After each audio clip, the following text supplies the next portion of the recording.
wait for a little bit. You're excused. You're free to leave. Okay. Please raise your right hand. Do you swear or affirm the testimony you're about to give will be the truth, the whole truth, and nothing but the truth, so help you God? I do. Can you please state your name? Corinne Michelle Erickson. Ms. Erickson, you're here on 2025 MM 39238. We're here for your hearing for a motion to dismiss that you have filed in this case. I'm going to ask you now, before we get started, are you sure you don't want me to appoint the public defender to help represent you? I have two fantastic attorneys. Ms. Boyles, how many years of experience do you have in criminal law? 20 years, Your Honor. 20 years of legal experience. That's more than most attorneys that you'll have here. Do you understand that? Yes, I do. And you sure you don't want to have Ms. Boyles and Mr. Ferrer help represent you in your case? No, I do not. Go over the strengths of your case.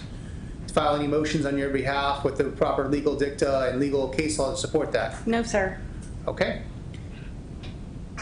Ms. Boyles, Mr. Ferrer, you're free to leave if you'd like to leave. Thank you, Your Honor. But you're Thank welcome you, to stay Your if you'd like to stay.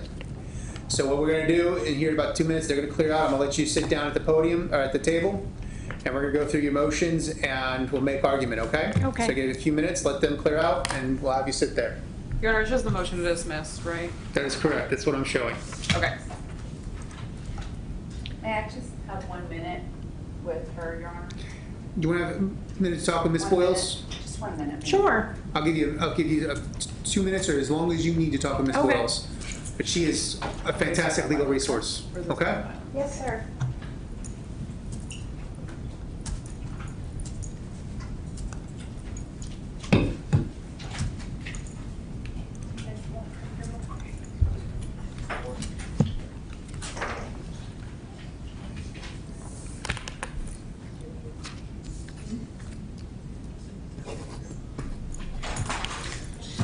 Fair. She's outnumbered 3-1 in there. You want to go back there and give her? I'm not making you go back there. I think she could handle it.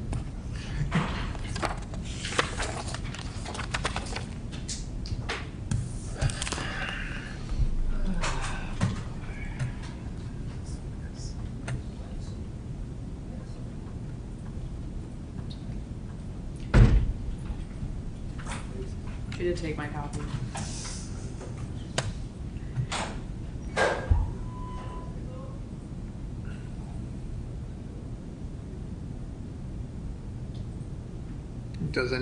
You're attacking the information. Don't you have to have a timeline? Is there like a 30 days or 60 days to attack an information? No, you know, you want to walk up. Yeah, you're okay. Well,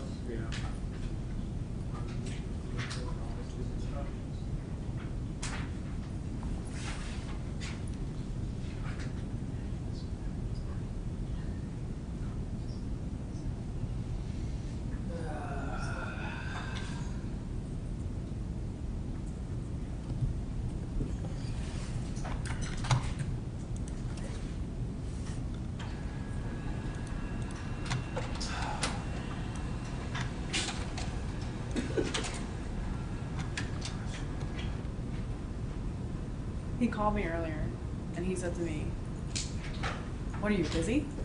Not you.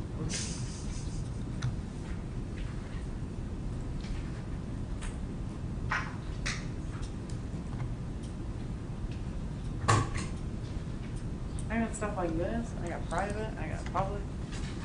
I thought Mr. Fox got you all prepared for this. You can talk to Mr. Fox right now on that.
put it the weight of the DUI trial.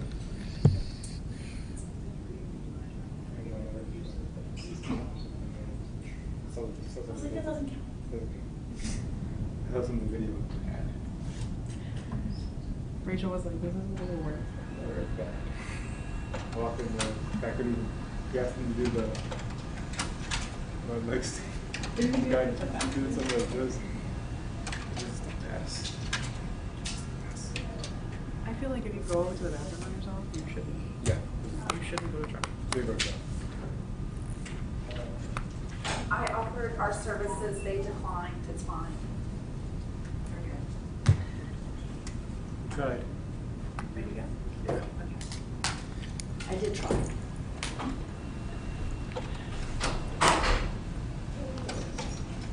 Ms. Erickson, come on up. Please have a seat at the table.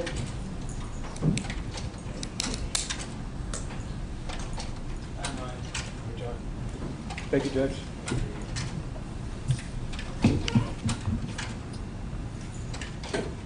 Sorry. Thank you.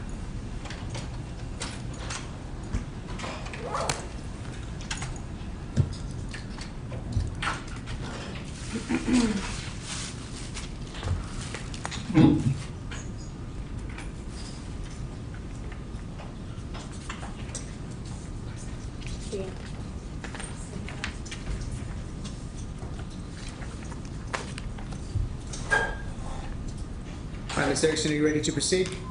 Yes, I am. State, are you ready to proceed? Yes, Your Honor. All right, Ms. Erickson, we're here on your motion to dismiss on 2025 MM 39238.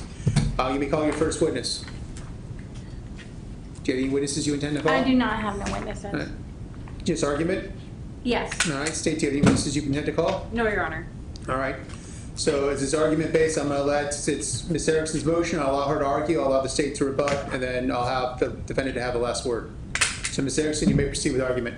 Okay, well, my issue has been from the beginning, the charging document. It states generic terms. It doesn't explain a criminal intent or a criminal act.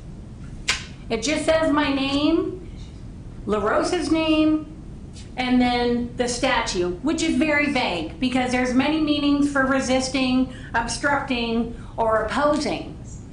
There's no act in there. What did I do that would constitute me being arrested and for the state in this court to continue to try to get a conviction on something that's bogus? Okay, and I would like to bring up, no disrespect, there's a code of conduct for U.S. judges, okay?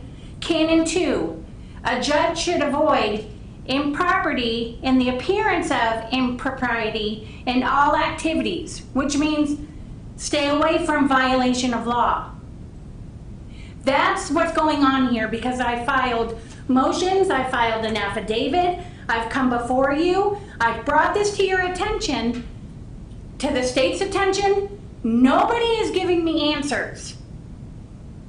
And according to the Sixth Amendment, I am due those answers. It's your duty, the court's duty, to explain the nature of the crime against me. And it has not been done. It's just continuance or file this. I haven't gotten anything. I've sent an email, a certified letter to the state's attorney, outlining everything. No response. I heard confirmation that they got the letter probably 2 court dates ago. Nobody is willing to address the issue. We're just wanting to continue. Go to trial. You want to go to trial? Nobody is addressing the charging document. And it's violating my constitutional rights. And I have a duty to express that. If people just want to go through the motions and, pay this or pay that, pay or go to jail, that's on them. But when somebody brings it to the court's attention that something's not right, it needs to be addressed. It needs to be answered.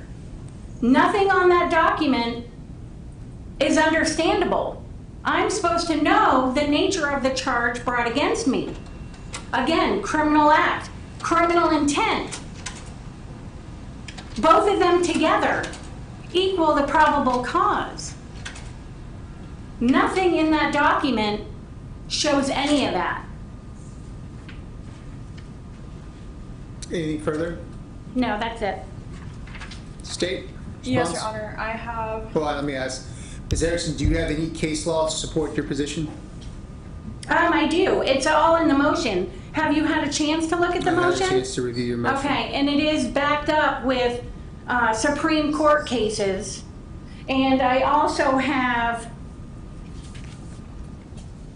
probable cause. Supreme Court standard for probable cause requires facts and circumstances that a crime has occurred.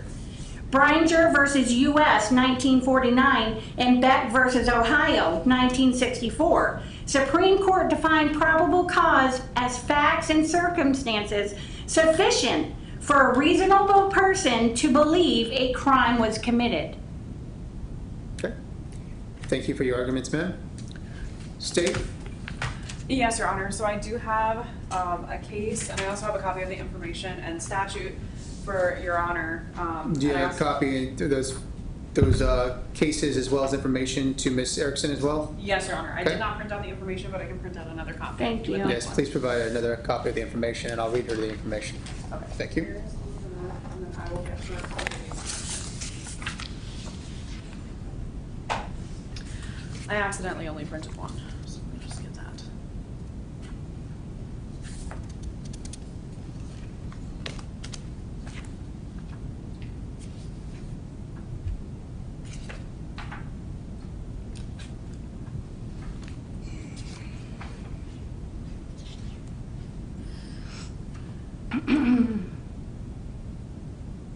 Oh, and also, No, you don't. Hold on. No, I'm done? I'm going to give you a chance to Okay. respond after the state. This is the state's Okay. opportunity to be heard. Then I'll give you a chance to respond, okay? that's fine. Perfect.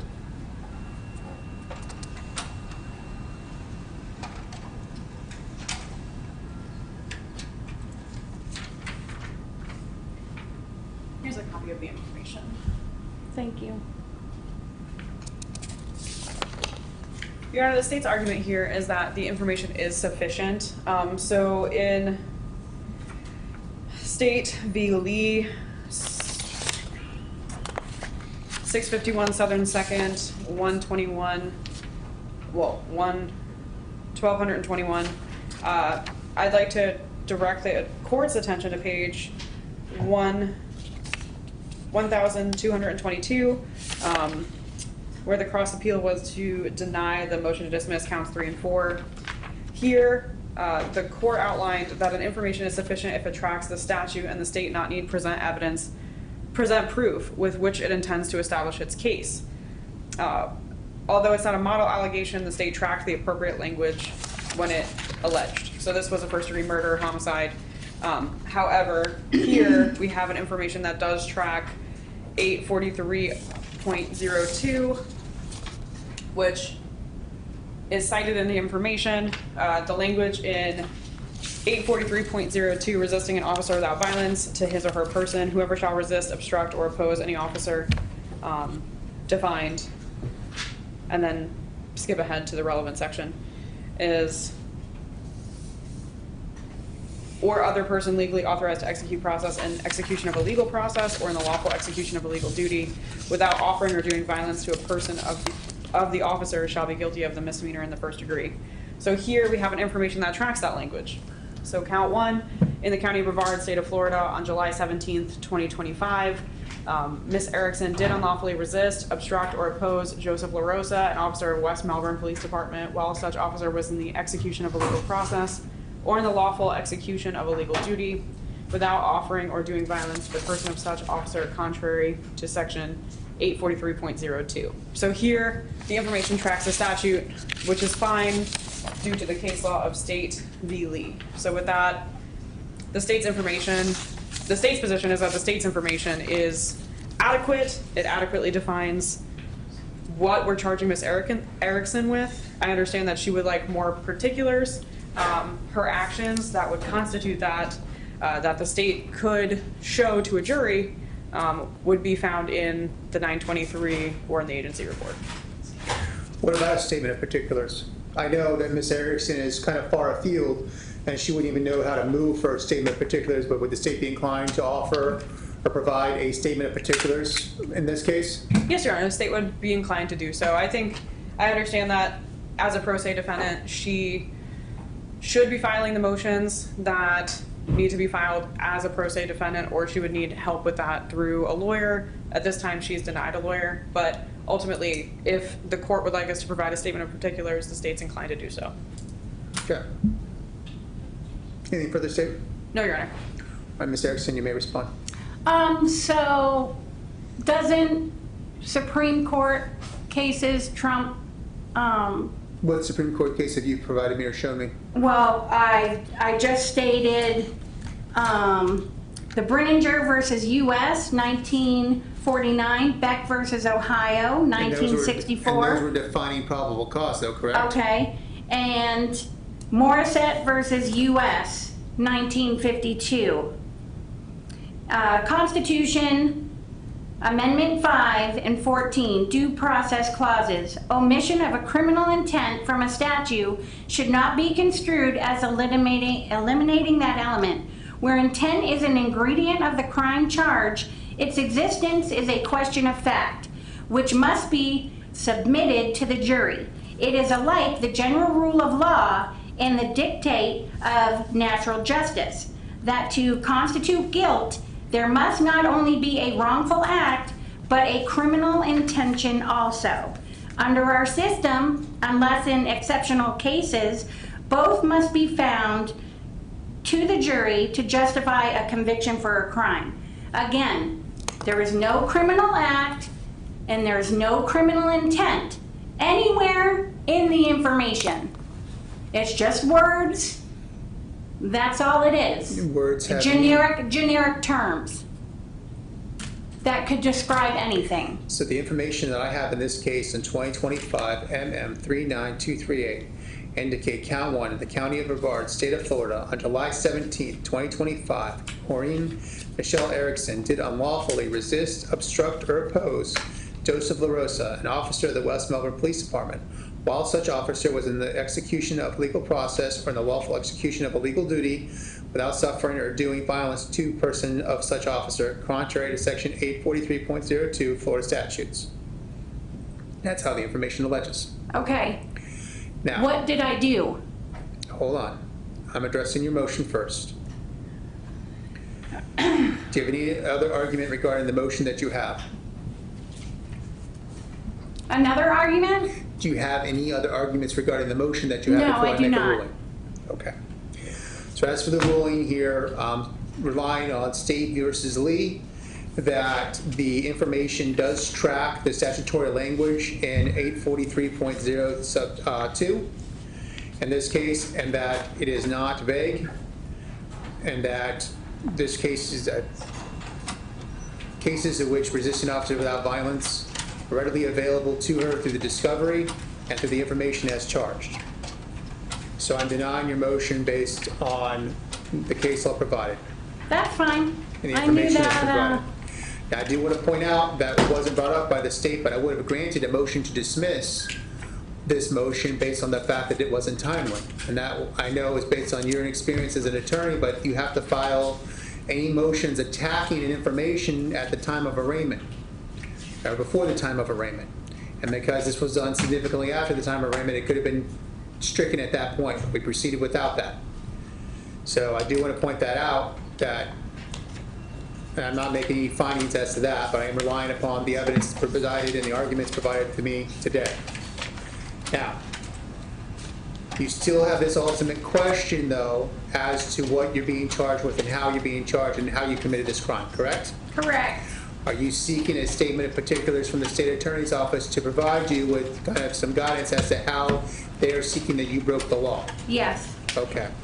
I'm going to grant your request for a statement of particulars. How much time, state, do you need to provide that to Ms. Erickson? You're under 1 week, and we'll file it with the clerk. Okay. And Are you able to follow on Becca, the case management system, to see the responses to the state, or is there? Yes, sir. No, Okay, yes. so the state is gonna file that within 1 week. A question for you is this, is we're set for calendar call, I believe, coming up, correct? I January. believe it's in January. It's in January, okay. So I'm gonna leave that set. Hopefully we'll address anything further at that calendar call, and hopefully the statement of particulars will help give you kind of an idea of how you broke the law and why you broke the law. Does that make sense? Mm-hmm. Okay. Do you have any other questions, ma'am? Actually, so there's another issue I have, because I knew the motion to dismiss was gonna be, kicked down the road. Well, it's not been kicked down the road, ma'am. Well, I've it's addressed it been today. denied. It's I been have- denied, and I we're have- going off case Hold law. on. Stop. My courtroom. I have given you due process as to that motion. I've given you ample time to opportunity to argue that motion, to file that motion. Do you have another motion that you wish to seek to have heard before me? I'm going to give you time to do that, and I'm going to give you your due process, because that's my job as a judge, is to provide for you your due process. So you wish to file another motion? Yes. You may do that. I ask that you do that before the calendar call, so we have time to have that heard before your trial, if that's where you so seek to go, or if this case resolves prior to that. Okay? Yes, sir. All right. So you have the motion, you file the appropriate motions, and I'll make sure it gets heard, and we'll get hearing time for that. Anything further from the state or defense? No, Your Honor, not at this time. Ms. Erickson, anything further? Nope, that's it. All right, ma'am, good luck. This case will remain set. And let me double check. What date do I have? I believe it's the 15th, January 12th, 12th. 12th at 9 a.m. Okay? Yep. Thank you, ma'am. And this is all on motions. By January 12th. All motions must be filed by January 12th, ma'am, okay? Thank you.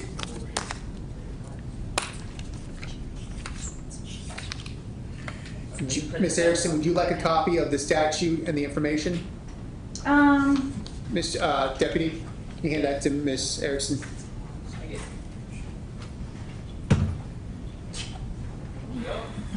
Thank you, ma'am.